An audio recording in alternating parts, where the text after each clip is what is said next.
What the what? Some superheroes got busy. Hey, today we are going to be reviewing Battle of the Supersons. It's the new Batman and Superman animated film from DC Comics. Well, it came out last October, but here we're going to answer the question, is it any good? Is it really about Batman and Superman, or is it about Damian Wayne and Jonathan Kent, the Supersons? Join us. Is this going to be any good? It's going to be a wild ride. Let's do this.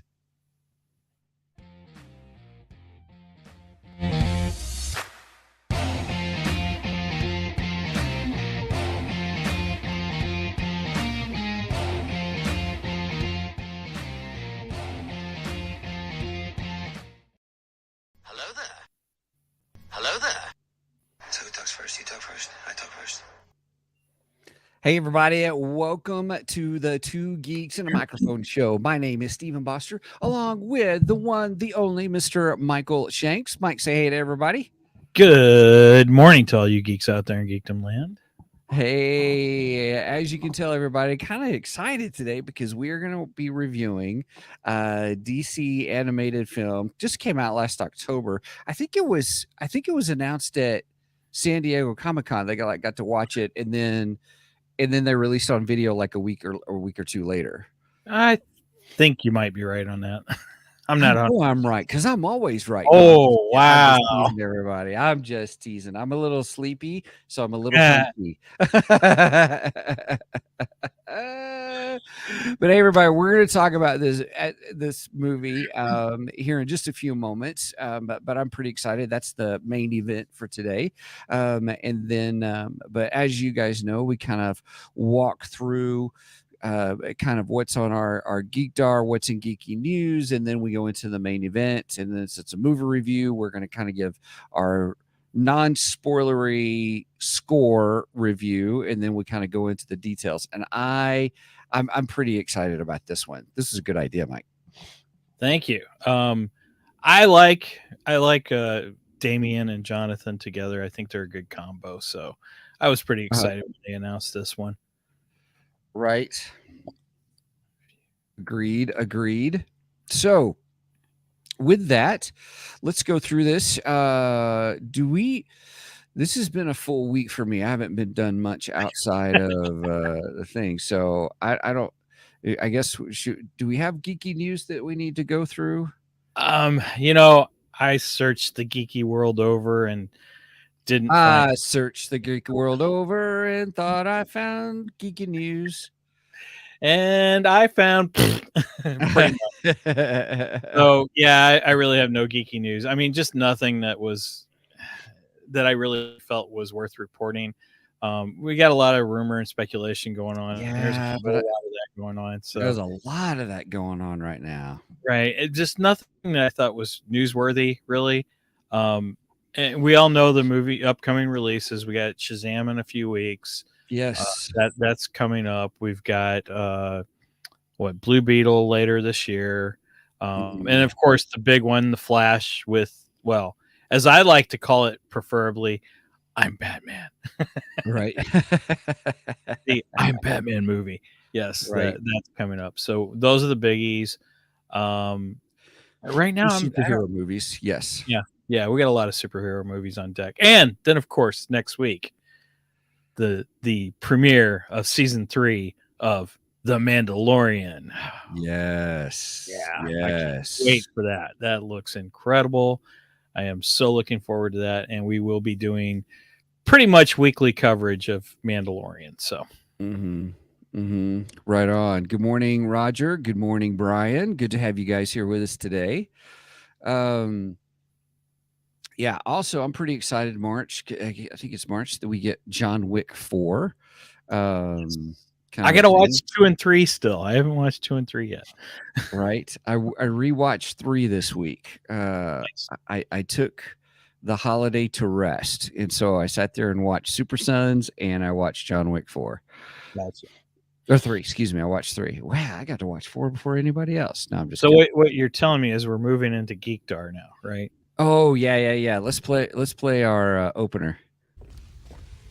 Well, You don't need that, Private. We're right here. Now, what is it? Now, what is it? I'm having trouble with the radar, sir. What's wrong with it? I've lost the bleeps, I've lost the sweeps, and I've lost the creeps. The what? The what? And the what? You know, the bleeps, the sweeps, and the creeps. It's not all he's lost. I never get tired of seeing that. I love that. Just to let you know, I just realized just as we went live that I forgot to bring in our new clip.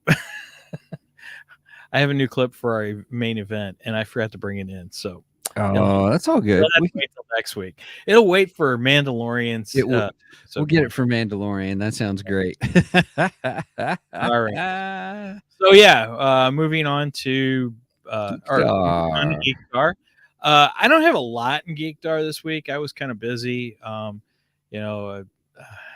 but the thing that I wasn't, the thing I did spend most of my time on this week was XFL football. That's right, baby. Football continues in the spring with the XFL.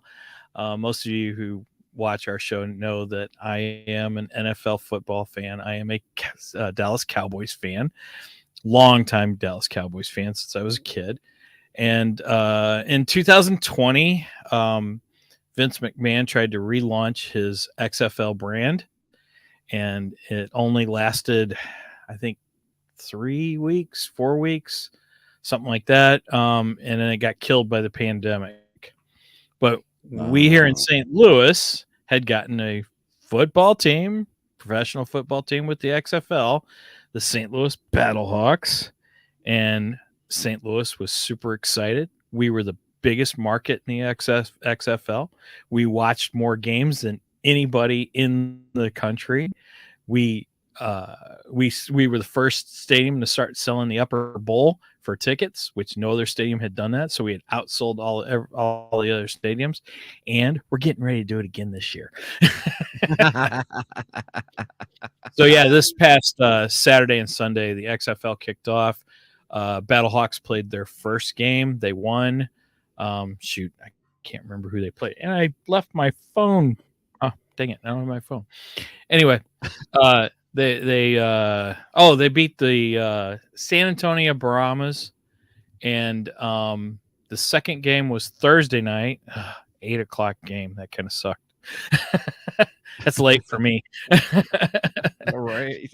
I pushed it after 10:00, and I'm going, man, it's time for bed. Come on. Anyway, we won the second game, and that one was against, now I can't think of the team. Shoot. I cannot remember who it was. Anyway, we play our third game next Saturday, and that one I believe is against DC Commanders, if I remember. I'm still learning the team's names. It's kind of hard to remember. That's all right. But I'm super so excited. all I hear is womp womp womp womp womp womp. But your family is, right? They're into My family sports. likes football. I don't know if they'll get into XFL or not. I'll have to ask. I'll see if. I mean, if you're excited, if you like the NFL, you should enjoy the XFL. After all, XFL gives a chance for college players who didn't get drafted into the NFL. That gives them a second chance because then they can continue their football career where otherwise they just be done. That would be it. Right. So this gives them a chance to continue, hone their skills, and NFL scouts to continue scouting beyond college. It also gives a chance for NFL players who have left the NFL to kind of come back and still play the game for a while. So, Right. I mean, it's a good thing for everybody. I've seen a lot of people kind of crapping on the XFL. Oh, it's not going to last. It's blah, blah, blah. It's mediocre. Well, first of all, it's not mediocre.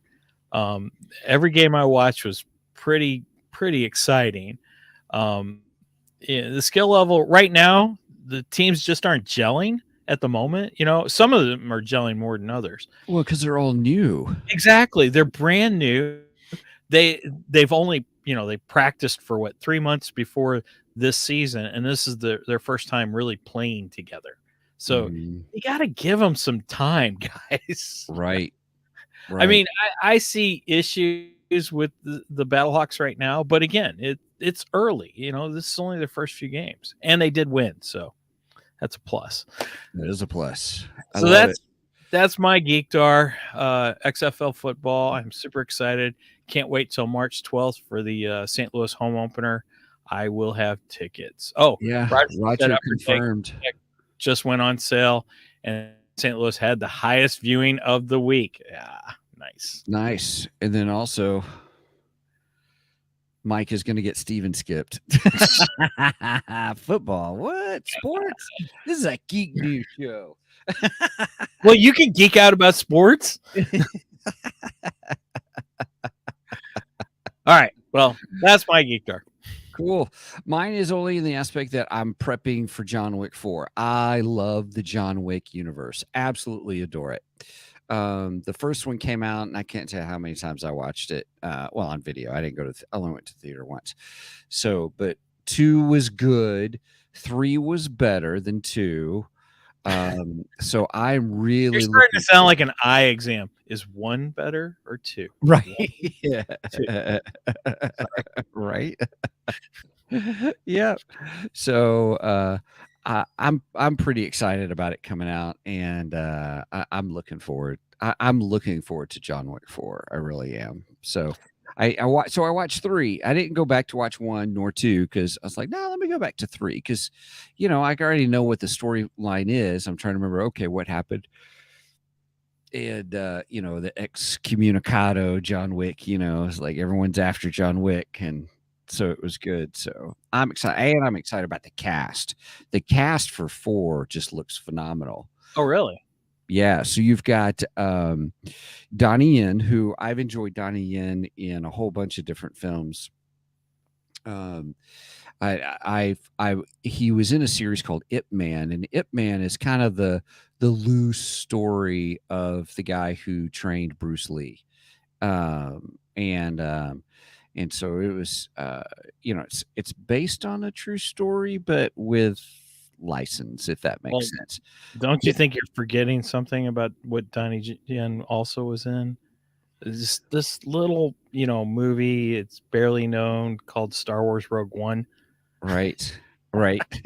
I mean, you talk about me. Oh, you're talking sports. Well, the main geeky thing there is the fact that he was in a Star Wars film, and you just completely leave that out. Right. I was getting there. No, I'm just kidding. No, I wasn't. No, you forgot it. What's funny is, in Star Wars, in Rogue One, he plays a blind, force sensitive person. Oh, I love that scene. I love that And character. it almost looks like in John Wick 4, he's playing a guy who sort of seems blind, but not really force sensitive person. Oh, please I tell wonder- me he says the force is with me. I am one with the force. The force is with me. That would be hysterical, right? That would be I would awesome. absolutely love it. I don't think they can get away with it though. I don't think they could. Well, I don't know. John Wick did get away with, I need guns. Lots of guns. Direct quote right out of the Matrix. So I kind of chuckled when I saw it in 3. Yeah, but that's one Keanu Reeves to another Keanu Reeves film. So I think that's a little easier to get away with. Yeah. Maybe. But anyway, so it was fun. Well, So, I've only seen the first John Wick film. I don't know how I passed over those movies, but somehow I did. And so recently, since 4 is coming out, I recently watched 1. I loved it. I thought it was a great movie. And I am collecting the Berserker comics, which is Keanu Reeves. Oh, are you? Yeah. Yeah. Unfortunately, I can't find issues 3 and 4. So I have only read 1 and 2 because I can't read 3 and 4. And I don't want to read what I got afterwards till I find those. So I may have to go pick up the trade just came out last week. I may have to pick that up and just read the trade and then hold on to my singles and hold on to them for possible collector's value or whatever. But Right. yeah, from what I've seen of Berserker so far, John Wick is a total badass. Okay. Mm-hmm. Berserker is like John Wick on steroids. Whoa, nice. Yeah, he kind of makes John Wick look like a wimp. That's interesting. That's how tough the character is. And rumor has it there will be a movie, so stay tuned for that one. Ooh, cool. Okay. All right, I'm we down ready with to that. move, ready on to move on to the main event now? Yes, we're 15 minutes in. Let's hit the main event. All right. It's time for the main event. Okay, everybody, here we are to discuss DC's latest animated film, it's Batman and Superman, Battle of the Supersons.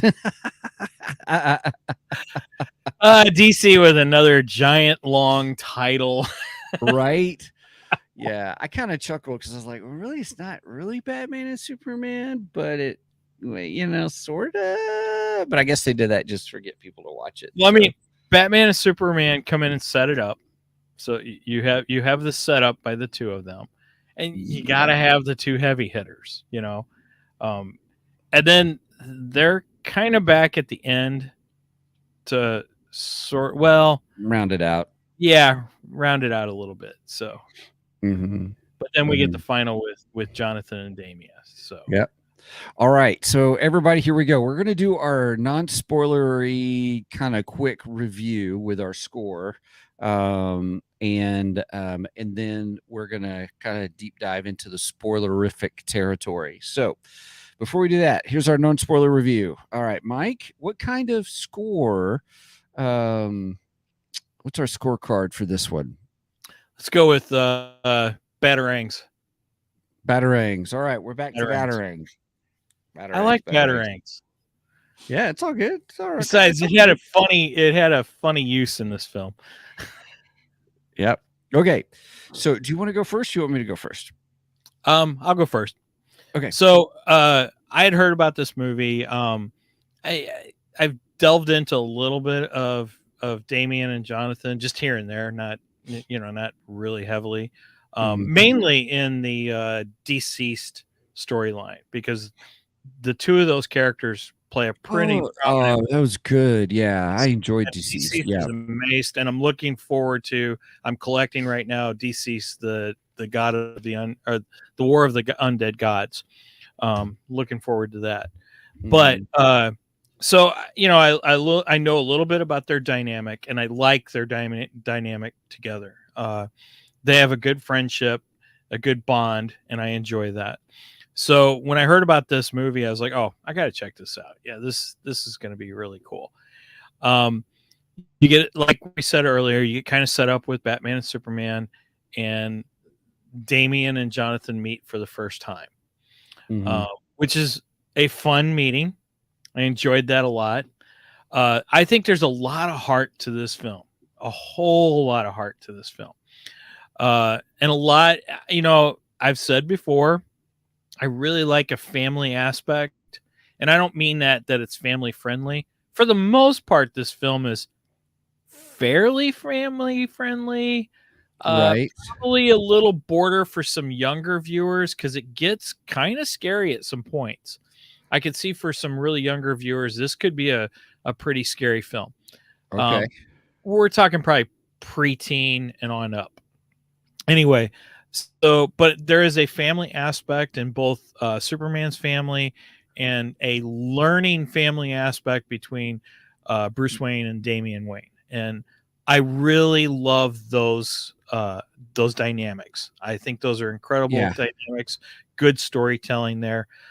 So overall, I think this film had great storytelling, a lot of fun action, a lot of funny moments between Jonathan and Damien, and I would give it 9 out of 10 Batarangs.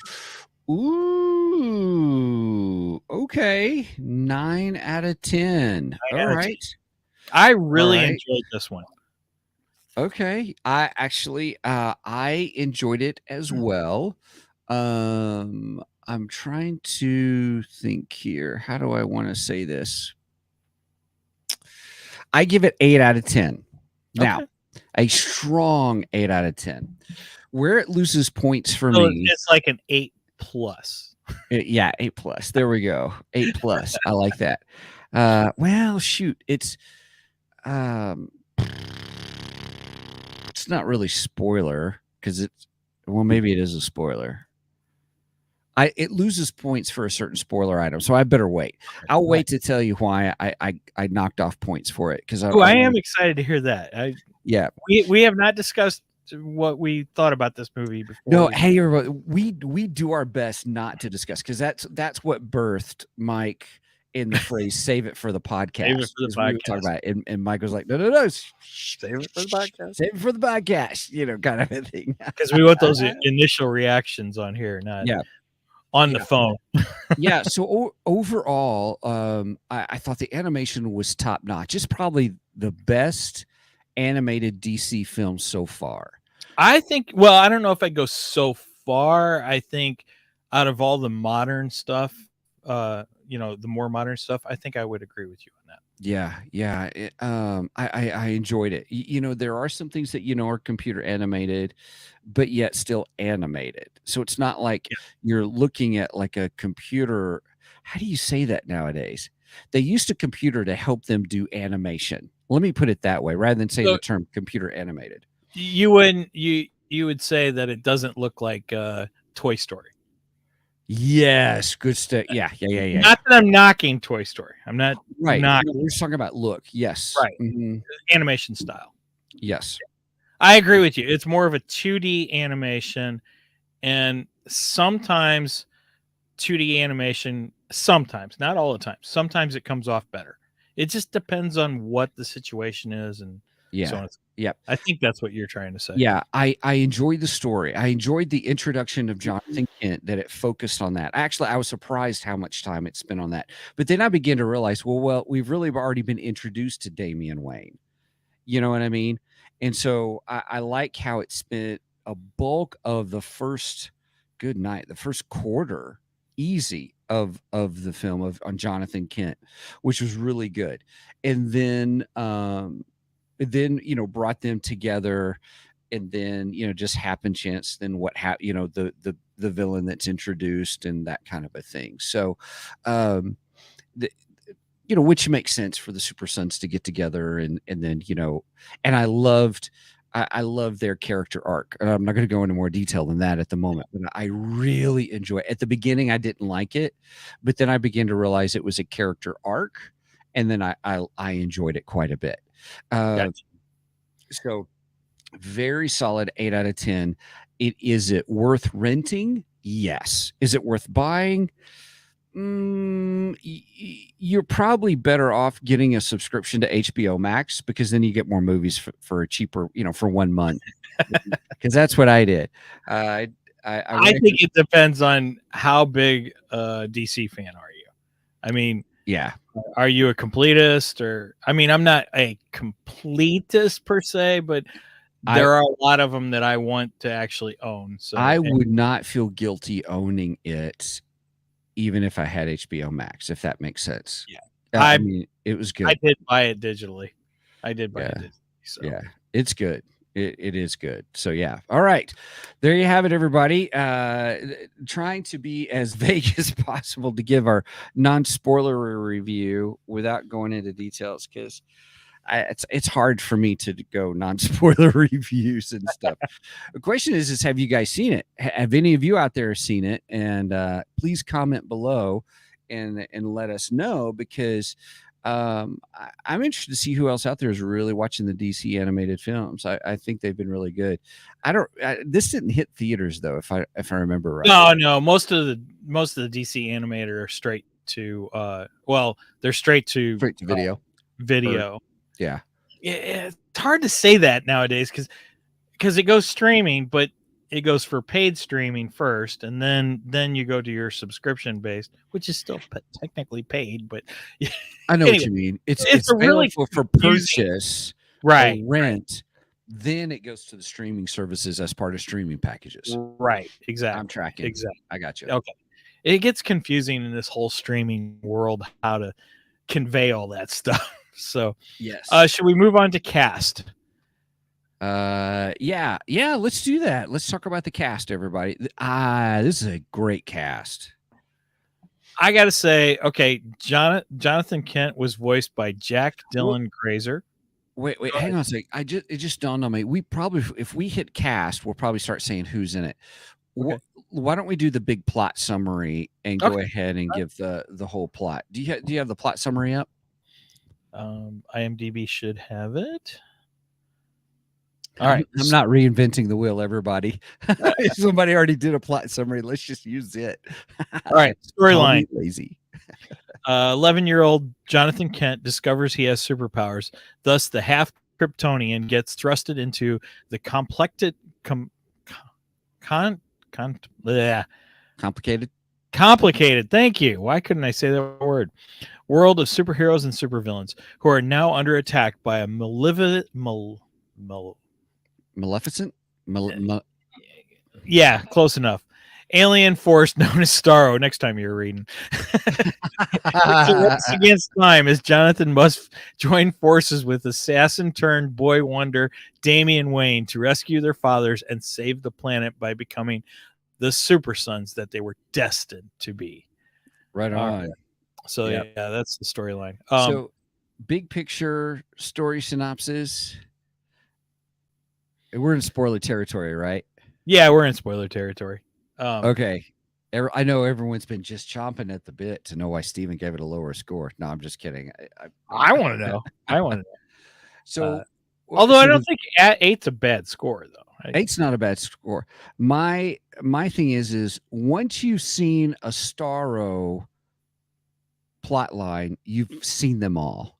Okay, I get what you're saying there, and I think we'll discuss Starro as we go along. Okay, so obviously Starro is the big bad in this in this film. Yeah, So- Starro hitches a ride on baby Kal-El's ship while Krypton explodes, and then falls off while it's going into light speed. Yeah, and then ends up on the Justice League satellite at some point. eventually, yeah. Right. So yeah, we kind of kicked it. Well, we kick it off there. We kick it off with kind of the origin of Superman, slightly retold, but not the whole throwing it in your face. And we learn everything that he landed on Earth to the Kents, and the Kents raised him. We didn't get a retelling of all that. No, but they did do it. They introduced it on purpose, and the purpose was about a father-son relationship and how Jor-El was, hopes that Kal-El would have that opportunity, kind of a thing. Correct. And I thought that was nice. That was purposefully done, and it was good. Exactly. It had purpose towards the story, which sometimes a lot of times, especially in the big tentpole films, the origin is only there to explain to hold the audience's hand, so that okay, this is how they became a superhero, and it's become a trope that every single superhero has to have his origin told in the beginning of the story. Now, you were talking about Damien earlier. I like the way Damien is just thrown into this. He is already established. It's already known. Damien is the son of Bruce Wayne. Damien is also the grandson to Ra's al Ghul and the son to Talia al Ghul. And he's basically a trained assassin. He's a preteen trained assassin. Yeah. Take it with a grain of salt, people. It's fun. It is. It's fun. It fun. sets him up as a Robin real easy. But we didn't get the whole origin. You just got little bits and pieces, nuggets to go, look, this is who he is. We already got it in which film was it? Was it Batman and Robin? Well, yeah, that was the 3-part series, Batman and Robin. Yeah. I don't remember all the titles to the 3 movies, but we covered those too. We did cover those, yeah. Of course, I don't know if we had those on YouTube back then, but regardless, we covered them on audio, so you can go back and listen to those. Those are good movies too. I enjoy them, except that Robin kicks Deathstroke's butt, and I don't think that's possible. Right. That one lost points there for me, but maybe when Damien gets to Dick Grayson's, when he's more like the age of where Nightwing is, maybe then he's skilled enough to beat Deathstroke. But no, Deathstroke is the greatest assassin in the DC universe. No snotty nosed kid's gonna beat him. Anyway, sorry, we're not talking about that one. That's right. That's right. So yeah, we just get little bits and pieces and crumbles of who Damien is, and I like that. I like the way they just throw him in there. Boom, you just accept who Damien is. Okay, DC movies. James Gunn, if you were listening, which I wished you would, take a look at this. This is how a good DC film is done. Write it down. Take some notes. Yeah. You follow these examples, you could come up with a good tentpole live action film. Just follow these examples. Just saying. Just saying. The dots are there. Just draw the lines. Right. So we see where Clark Kent and Lois Lane, they have Jonathan. Batman, here's Damien. They get together. There's something that happens. We know that Starro is on the Justice League little satellite ship, whatever it's called, out, orbiting Earth, the orbiter, whatever. And then, if you don't know Starro, everybody, Starro's this big alien. If you haven't seen the Suicide Squad film. The second one that James Gunn did, by the way. That James Gunn did. Yeah. Introduced Starro, which is kind of funny. It's the same story every time. It's here's my little fish thing that's going to take over you, take over the world, mind control everybody. It's the Borg. Yeah. Yeah. Yeah.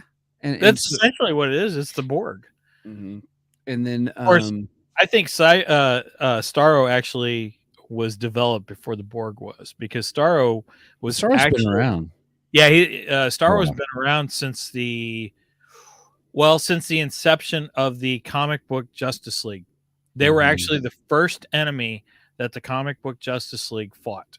Mm-hmm. So, and I always thought Starro was a lame villain, but I think James Gunn did make Starro work really well in Suicide Squad, better than I thought he was going to, because I was like, are you kidding me? Starro? Really? Why would you bring Starro in? But I think it worked well.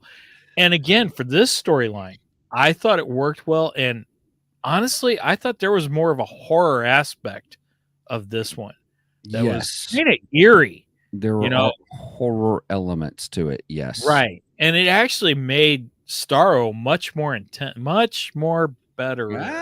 Much more better. Cheers, everybody. Very nice. Very well played. In my opinion, you're taking an old, worn out character, and I think he gave it a little bit new life, in my opinion. Right. So now I don't want to see him a whole bunch more times. Exactly. I don't need him much more, but I thought it worked really well for this storyline. I thought it was a good way to bring Jonathan and Damien together. Mm-hmm. Mm-hmm. Yes. Agreed. Yeah. So then they do the battle, and then they end up having to fight their dads, and then they switch, which was good. That was kind of fun. Let's switch. That dads. was. I knocked out Batman. Right. Well, you are Superman's son, so right. Yeah. Just saying. Of course, he is just learning his powers and stuff like that. And they did a really good job with it too, kind of a thing. So yeah. Now wait, I love their meeting. I love it when so in the beginning, Jonathan is upset because his dad Clark is missing a lot of his life. Clark is really busy, and he doesn't realize that Clark is Superman. He doesn't realize that his dad is Superman at this point. And so he's just really down and out because he missed the baseball game. He struck out at the baseball game, and people are making fun of him, and he's just having a rotten day as a kid, And he in frustration, runs off, and while running through the wheat field, cornfield, whatever, Mm-hmm. they're in, on the Kent farm. If he's in Kansas, that's probably a cornfield. Yeah, yeah, sure. It didn't really look like corn, but I mean, it still could be wheat too. Anyway, but anyway, he Wait, did you say weed? I'm just teasing. I don't know. They passed the law yet? Because it could be. Who knows? Tank corn. It's dope. Anyway, so he inadvertently basically sets the silo on fire with his heat vision, and he had no idea he had powers. Now he's really freaking out because he doesn't know what's going on, and he's cowering and crying in the barn, and you hear Clark Kent say, "Son," he's like, "Not now, Dad. You don't understand." And then you kind of see the feet of Superman floating in the air at this point, and you hear him go, "Son, I think I would understand more than you think I do." And Jonathan turns around and sees his dad in the super suit, still with glasses though. Right. He was still wearing the glasses, which is always the funniest thing. Like a pair of glasses, people can't tell who you are. Yeah, glasses just throws you completely off. But regardless, he's still wearing the glasses, and then all of a sudden, Jonathan's like, "What? My dad is Superman?" Yeah, his day goes from being right. His day goes from being total crap to the greatest day ever happened to him. So that was so. It was good. It was really good. Great. It was a good father and son moment, a good father and son bonding, because then he takes him out, flies him, and we have the moment next to the airplane that was hilarious too, where the little girl's like, "Mom, Superman's by the airplane with a kid on his back." Right. Which was great. It was fun. Yeah. So it was but good. Then Superman takes Jonathan to Gotham, which is hilarious because they're flying near Gotham, and all of a sudden Jonathan goes, "Ooh, what's that smell?" And he goes, "Gotham." Yeah. You're right. You know what it reminded me of? So years ago, I used to work for a truck repair place down in downtown St. Louis. And I remember right after I started there, I took my friend Jason. I was off on the weekends. I drove my friend Jason over there just to show him where I worked, right? Which is not the best place in town, by the way. It is not. And I can remember crossing the bridge and Jason and getting closer to the shop, and Jason goes, "Man, what's that smell?" Right. It was almost just like that scene. It was so funny. I was like, "Welcome to the city." Right. Welcome to exactly. So they all compare Gotham to Chicago, but maybe there's some aspects that were St. Louis too. Yep. So anyway, Superman takes him to the Batcave. Yeah. And I love how Jonathan geeks out even more about meeting Batman than the fact that his dad is Superman. Right. I thought that was the coolest thing ever. I was like, this is awesome. And he's just running around, bat this, bat that, bat, blah, blah, blah. And then we get introduced to Damien. And, oh, yeah, who's Mr. Obvious over there? Yeah. And he's like, who's that? and they're like, well, this is Bruce's or Batman's son, Damien. And then Damien starts messing with him, and that's just, I love it, because then they're testing him to see if he's got any more powers, because he's only got a few things that are showing so far, and they're trying to figure out if he has the same type of powers as Superman. And Batman and Superman are discussing it, and Batman says, well, it may have to be some kind of traumatic event that triggers the rest of his powers. And Damien goes, "Let's test that," and pushes him down the back cave. Right. I was like, what? It was so funny. It And was then good. Superman saves him, brings him back, and Superman was very gracious to Damien, considering he just tried to kill his son. And then they're like, Damien, you can't do that, and kind of chastising him and everything. And he's like, fine. And then he throws the batarang right at his head, and Jonathan goes, "Ow!" And he goes, "Well, he's obviously not invulnerable." Right. This was one of those stories that I love Damien. I thought he was great. Right. He just works. Yeah. It was good. So, well, let's talk about the cast. We've kind of introduced some of the folks. And so, I would like to talk about the voice acting as part of this. And I agree. get your opinion on this. So we had Jack Dylan Grazer playing Jonathan Kent. I thought he did a fabulous job. He is the kid in Shazam that plays the friend, the friend that had the crutch and all that. You've got bullet immunity, Right. which that actually kind of comes into play in this too. That line is almost used in this movie too. That was one of my favorite lines in Shazam, by the way. You've got bullet immunity. We quote that all the time. What was that, Megan? I said you and I quote that all the time. Oh yeah, that's great. I mean, it's so much. We're so used to he's bulletproof. No, he's got bullet immunity. Yep. All right, so we have Jack Griffio voicing Damian Wayne again. Did a great job. I really liked the voice of Damien. Laura Bailey playing Lois Lane. Another really good one. She's very impressive. She's a voice actor. She's also part of Critical Role. Which is she? I didn't know that. Yep. Wow. And the Superman who plays Superman, so her husband on the show, Travis Willingham, is also Critical Role and is also her real life husband. Oh, really? Oh, yes. Well, perfect dynamic there. Okay. Yes. So yeah, Travis Willingham played Superman. We got Troy Baker voicing Batman. We'll come back to that. Okay. Darren DePaul voicing Lex Luthor. He's voice actor. He's done a whole bunch of stuff. Yes.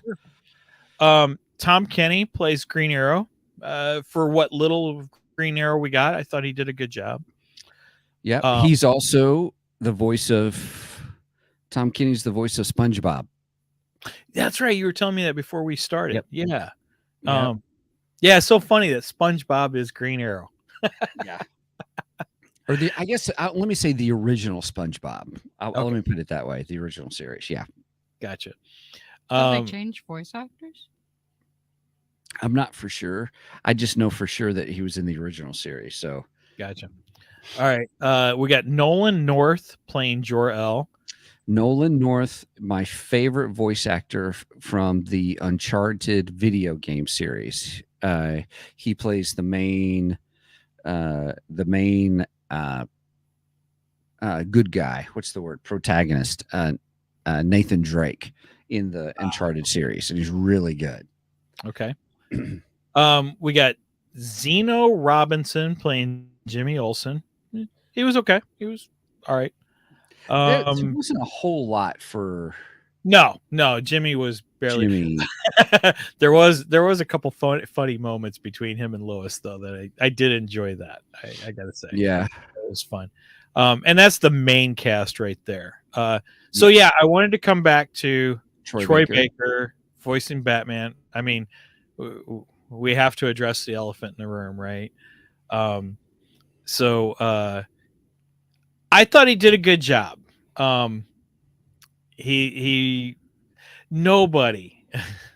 Nobody is going to be Kevin Conroy. For Batman? Yeah. Right. You're always going to come second fiddle to Kevin Conroy. To me, Kevin Conroy will always be the voice of Batman. always.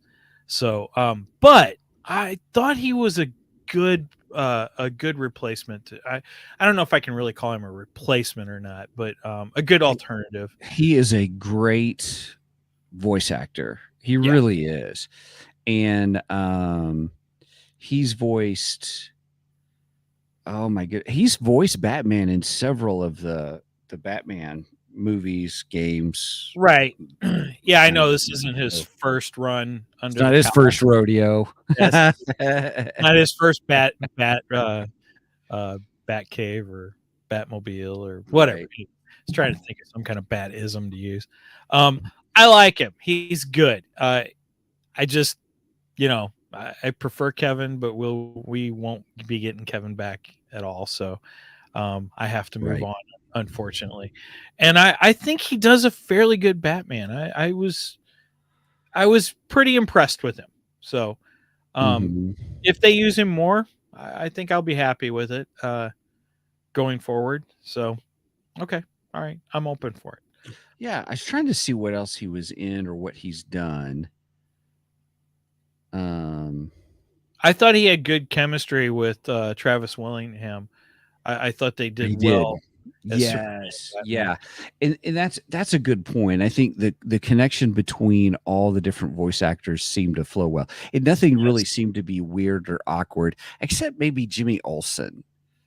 But yeah, there wasn't a whole lot with Jimmy Olsen anyway, and it was almost you could actually do the whole movie without Jimmy Olsen. And I think that's what was weird for me because it just wasn't integral. It's just we'll just throw Jimmy Olsen in there. You're right. He didn't have much a part. But the two pieces that he had were pretty humorous pieces, so I'm willing to give it up for that character just because they were funny enough. But you're right. We could have had the complete movie without him. So yeah, we have Lois again. Spoilers. We have Lois. She got infected by Starro. That was great, by the way. So she gets infected by Starro. She comes after Jonathan, who Damien is going to retrieve Jonathan because he realizes what's happened. And Jonathan's basically the only quote unquote superhero left that hasn't been taken over. So he's like, great, I got to team up with him, Right. So he goes to get him at school. And then all of a sudden Lois starts coming down the hall and he goes, that was creepy. Yeah. And it was funny. Damien goes, she's been compromised. And he goes, no, you don't know my mom. Nobody can compromise my mom. And then she starts going, come here, Damien, and give me a hug. And he goes, you're right. My mom's been compromised. Right. So she starts chasing him down. Okay. Now, all right. Here's a little bit unbelievable thing about Damien. He flies the bat or quote unquote Batwing. I'm like, really? You're just a kid. How are you flying the Batwing? But anyway, I guess when you're an assassin and at 11 years old, it all rolls together. Yes. Your dad's the Batman and your grandfather's Ra's al Ghul. I guess you can fly a plane. But anyway, so they take off in the Batwing, and her kind of sort of having superpowers because she's been empowered by Starro, jumps onto the top of the bat plane, and Damien goes, well, use your heat vision and kill her. Right. Kill my mom.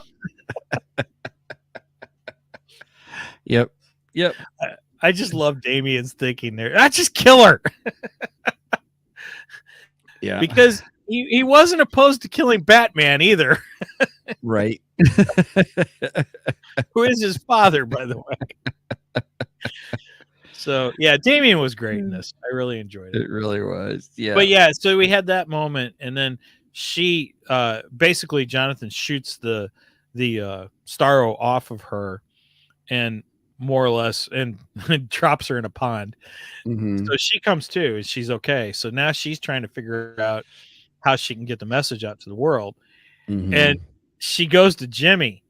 And the first thing she does to Jimmy, she's like, "Open your mouth!" And she's got a pair of scissors. Right. And Jimmy's scared crapless, like she's gonna kill him.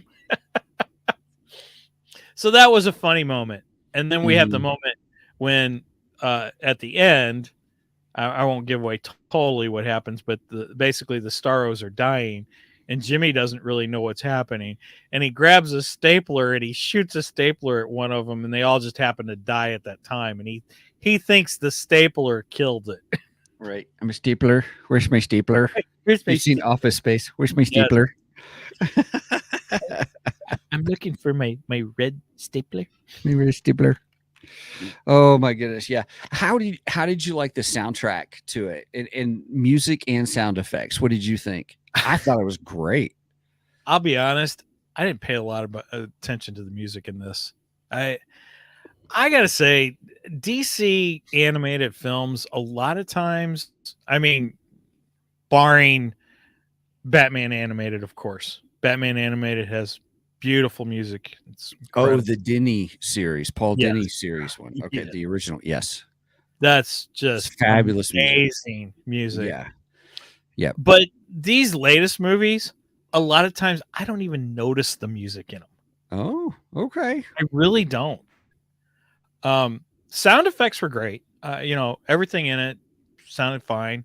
Sounded like, I different- felt immersed in it. Like Yeah. everything seemed to, agreed. kind of bring me into the film more, if that makes sense. Yes, I agree. You know how some people say, "Oh, that happened and it just brought me out of the film," kind of a thing. I would say just, and maybe that's part of it where you're saying, you didn't notice because you were already brought into the film, and that's probably why you didn't notice as much. Could be. I love soundtracks, so I'm already kind of attuned to I it a do little bit. I do too. Especially Star Wars soundtracks. Those are my all-time Right. favorites right there. But I absolutely love like the Danny Elfman Batman soundtrack. That's amazing Mhm. stuff there. And Well, then, that's Danny Elfman. I mean, he's on a whole new level. but my other favorite is John Williams. So hmm John Williams, quite arguably the greatest composer of our time. I'm not gonna say all time, not all time, our time.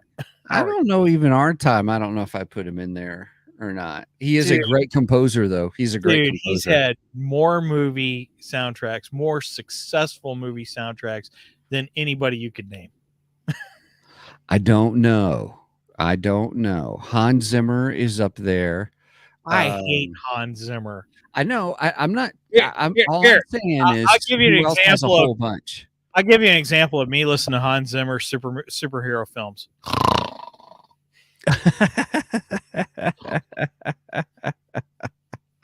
I hate Hans Zimmer's soundtracks. I hate them. But They're- all I'm saying is, though, he It's has white noise. Yeah, but he has a lot of awards and stuff as well. So, I mean, John Williams is good. Don't get me wrong. Hans Zimmer's John up Williams there. has done some of our most iconic. Yeah, but We're he's also talking- 90. He's 91 years old. He was Well, there in yeah. 77. He's had longer in the field than all the rest of them. Well, yeah, and he's had more because he's the best. Everyone seeks him out. Come on, he's done E.T., he's done Jaws, he's done Superman, he's done Raiders of the Lost Ark. He did the first of the Harry Potter films. Oh gosh, I can't even think of everything he's done. He's just done so much stuff. Mhm. And then that doesn't include the 9 Star Wars soundtracks, which, by the way, even if I didn't like the Star Wars movie, I still loved the soundtrack. Right. It's not very often I'll go back to a soundtrack of a movie that I wasn't that fond of. In fact, I hate The Last Jedi, but I love the Last Jedi soundtrack. It's amazing. It really is. And they do have an option on The Last Jedi Blu-ray or DVD or It's music only. yeah, where you can shut off the entire voice track of Listen the to the film. music. That's You awesome. can watch the film and listen to the music. Actually, I've never done that, and that actually sounds intriguing. It's probably a better way to watch The Last Jedi. Probably. In Probably all the fairness, only probably. way to watch the Last Right. Jedi. We Yeah, don't just have go to turn hear. the music track on, so you don't have to hear the crap that they talk. Right. All right. Back to Batman. Back to Batman Right. and Superman Sons. It always divulges into that, doesn't it? It does. Yeah, overall, I thought the cast was really good in this. It was really I good. was very impressed with them. Very worth seeing. If you had to sum up the main theme of the film, what would you sum it up as? Friendship. I would. In the beginning, I would have stated family. You know what I'm saying? Halfway through, I would have definitely stated family. But Agreed. the greatest character arc of the whole film is the two super sons coming together and liking to hang out together, if that makes Yep. sense. Because they ended it with, you know, the whole thing about Teen Titans. You know, Damian Wayne was trying to get with the Teen Titans kind of a thing. And then they were like, well, you saved the world so you can join us now. And he was like, nah, you know, kind of a thing. Because I think he loved the team up. And I like it because, you know, Superman and Batman do not really team up, if that makes sense. That was a great moment also when the two sons go off together and Superman looks at Batman and goes, kind of reminds you of us when we first met. And Batman goes, nah, I was nicer than him. All right. So I agree with you. Friendship is a great theme for this movie. I think you're right, though. In the beginning, it started off family because we had the entire family dynamic of the House of L. You know, we had Jor-El and I always forget his mother's name. I mean, his Jor-El. wife. Yeah, his wife. I should know this. I really should know this, but That's all right. But we get that whole family dynamic there, and then we get the family dynamic with the Kents on the Kent farm. You know, and then we get a family dynamic between Batman and Damien too. You know, which is really good. And there's even this almost moment of where Clark is kind of mentoring Bruce as a father, which I had a slight issue with that because I'm like, nah, if you think about this, he's been a father all along. He's been a father to Dick Grayson. He's been a father to Jason Todd. Granted, that was a failing relationship there. He's been a father to Timothy Drake. It could be arguable there too, some aspects of that. So, I mean, he's been a father, but I guess this is a much different dynamic than either of those three. But so you get that moment between fathers of sharing fatherly advice. So I get what you're saying. There is a family aspect to this too, which I said that in the beginning. That's one of the things I like it. But I think the overall theme is friendship. That's what I think it is. It comes down to, it boils down to Jonathan and Damien and how they're so complete opposite of each other, and yet they can make that work and become really close friends. Yep. So overall, for all this, it was worth seeing. It really was. Definitely. And all you guys know, I'm pretty picky about where I spend my time nowadays and stuff. And so it was worth seeing. Absolutely. Okay. Now gotta ask the inevitable. Yeah. Were there any Steven skips? No Steven skips whatsoever. Nice. I mean, that there says a lot about the film. Yep. If you did not Steven I didn't Steven skip any of it. I did pause it because I had been working a long time and I was like, I started falling asleep, but that wasn't about the film. That wasn't the film itself. That was just me personally, because I didn't skip anything and I picked it right back up. I was like, oh, let me pause this for a little bit. Sure. And then that makes sense. There's nothing wrong with that. I mean, you're not actually missing anything that way. So, you know, but if you're Steven skipping, that means you're bored or you're upset or, you know, there's something happening you don't like. Been there, done that. Now, when I saw Starro, I was like, I've already seen the, kind of a thing. That's why Right. that's why I knocked it down just a wee bit. That's why I say I did like that they kind of gave Starro a little more of a horror aspect to this. That's true. And it kind of made him a little more interesting in that fact. I will agree, because it did reminisce when we saw some of the little Starros came out of people, it was very reminiscent of some of the Justice League Dark stuff that we watched. Yes. So I would agree with you on that. Yes. So yeah, I will go back to, if you get any little ones, you might want to avoid this one with them, because it just might be a little intense for them. Yep. Agreed. And there isn't a bad word, but there is a bad word insinuated. There is. That's right. Lois Lane. Yeah. Jonathan effing. Right. Yeah. Right. It's like, whoops. So, right. Yeah. I was a little surprised to hear Lois say that, but other than that, yeah, it was fine. Yeah. It is what it is.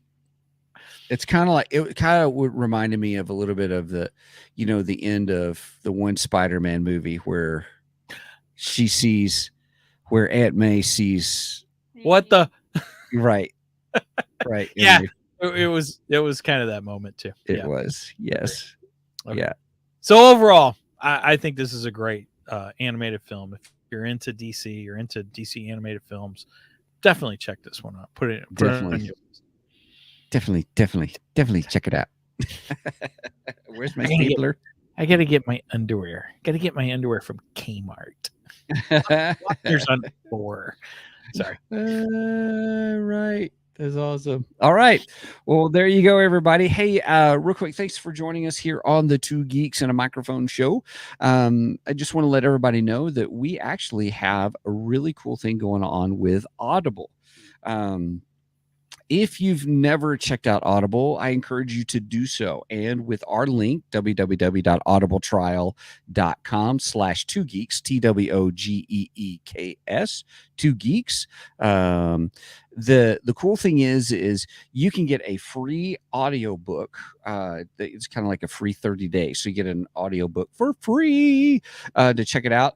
I love some of the ones I've listened to that I've really enjoyed have been like the Star Wars Shakespeare series, because it's like retelling the movies in Shakespearean framework. And we've had Ian Desher, the author, on the show. But those are actually really good audiobooks. They really are. Music, sound effects, the whole bit. It's great. And but they've got murder mysteries, they've got thrillers, they've got adventure, action, comedy, drama. And on top of that, you also get 30-day, part of that 30 days, you get part of the Audible Plus catalog, which are all free books. They're free audiobooks.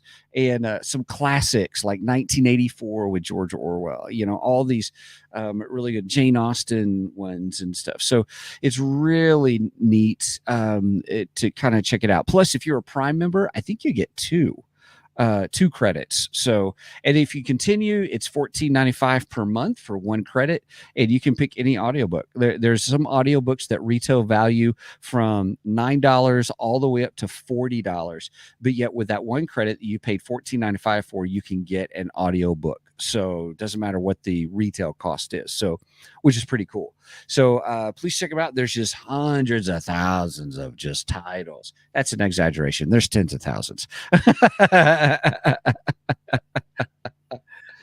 But please check it out at audibletrial.com/2geeks. If you do sign up, it does help us out with the show a little bit as well.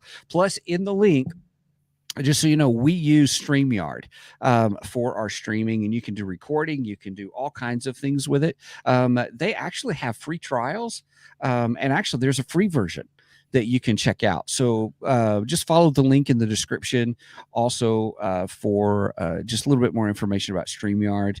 And we've got some people who have actually signed up because it is just a great tool. It's really neat. So I've enjoyed it quite a bit. Yes, I have too. StreamYard has been a good tool for us. Yep. All right. Well, it's all you, my friend. Anything else? I didn't want to interrupt you during your audible plug, but you said murder wrong. You're supposed to say it like our friends Jeff and Zig over at Nerdery and Murdery. Murder. That's right. If you haven't hey. checked out Jeff and Zig, check out Nerdery and Murdery. Great podcast. Two great guys. We love their stuff. And hey, the Three Geeky Dads now have Audible trial. Oh, nice. Thank you. I was starting to listen to their latest episode, Clash of the Titans. I'm behind on Three Geeky Dads. I got to get caught up. I think I'm just getting into January right now, so I'm like really behind. Please don't hate me. I will catch up, guys. I promise.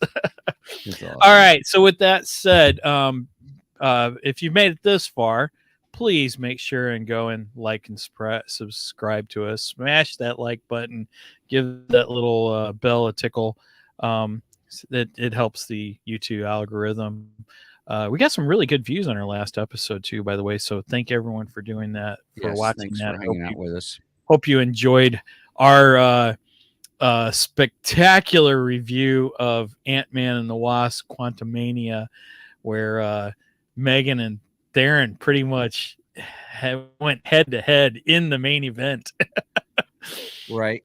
It was quite unexpected, and I think Theron was thrown back and didn't realize what he was getting into at that moment. But it was he fun. did great though. Yes, he did. Everyone did great on that episode. It was a lot of fun. Yes. So just thank you guys for liking and subscribing. Make sure and follow us on Facebook. I try and post a lot of funny memes up there, and of course you'll get any information of upcoming episodes and things that we're doing on there. So with that said, hold on, I'm looking for our. Hey, well, with that said, everybody. What did I do? I don't know what you did. That was pretty funny. I not only went for my outro, I just decided to just go out. Weird. Sorry about that, everyone. All right. With that said, over and out. And I had something in my head, but it went away. Truth, justice, and the American way.